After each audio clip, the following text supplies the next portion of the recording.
एक समय की बात है, दूसरे शहर में एक गांव था जहां केवल एक ही सरकारी स्कूल था। इस स्कूल में पढ़ाई करने वाले छात्रों की संख्या काफी कम थी। एक छात्र वीर नामक लड़का भी उसी स्कूल में पढ़ाई करता था। वीर अपने माता पिता के साथ एक गरीब परिवार में रहता था।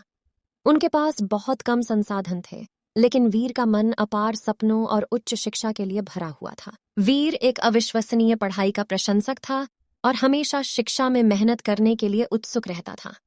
उन्होंने अपने जीवन को अपने लक्ष्यों को प्राप्त करने के लिए समर्पित कर दिया था, लेकिन इसके बावजूद उन्हें एक बड़ी समस्या का सामना करना पड़ा। गांव में जब भी वर्षा की आवागमन होती, स्कूल के इलाके में पानी भर जाता था। यह चीज स्कूल के छात्रों की पढ़ाई पर बड़ा असर डाल रही थी। बारिश के समय छात्र भी स्कूल नहीं आ सकते थे, क्योंकि स्कूल गहरे पानी में डूब जाता था। वीर ने इसे एक महामारी के रूप में देखा और यहाँ तक कि इस समस्या के कारण कुछ छात्र अस्तित्व में आने से भी चूक गए। वीर को देखकर कुछ सहायता करने वाले लोग भी हैरान रह गए। एक दिन एक गुरुजी वीर के पास आए और उन्हें अपनी समस्या बताई। वीर को दुखी छात्रों को देखकर गुरुजी ने उन्हें धैर्य रखने की सलाह दी और उन्हें सामरिक बनाने का प्रस्ताव रखा। वीर ने सामरिक बनने का प्रस्ताव स्वीकार किया और उसने अपने साथी छात्रों को इसके बारे में बताया। सभी छात्र एकजुट हो गए और एक समिति बनाई गई, जिसका उद्देश्य था छात्रों की समस्या का समाधान करना। उन्होंने अपने स्कूल प्रशासन के साथ बातचीत की और नया स्कूल इलाका बनाने की मांग रखी। वीर और उसकी समिति ने समस्या को गंभीरता से उठाया और विद्यालय बोर्ड के प्रतिनिधियों के साथ मुलाकात की। अचानक छात्रों के संगठन ने जनता की सहायता मांगी और अपील की कि वे अपने गरीबों के साथ ही छात्रों की मदद करें।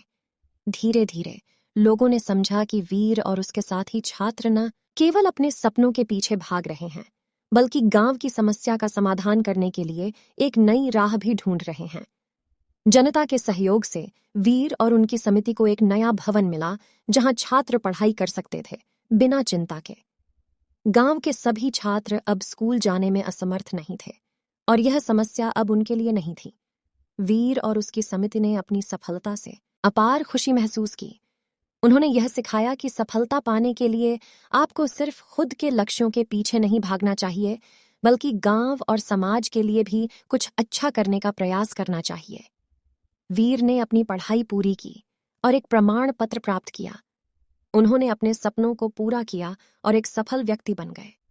वीर ने इस सफलता को सिर्फ खुद के लिए नहीं माना, बल्कि वह गरीब छात्रों की मदद करने के लिए भी एक योजना बनाई। उन्होंने एक नई फाउंडेशन स्थापित की, जिसका उद्देश्य था गरीब छात्रों की पढ़ाई की सुविधा उपलब्ध कराना। इस कहानी से हमें यह सीख मिलती है कि कठिनाइयों से नहीं डरना चाहिए, बल्कि हमेशा संघर्ष करना चाहिए।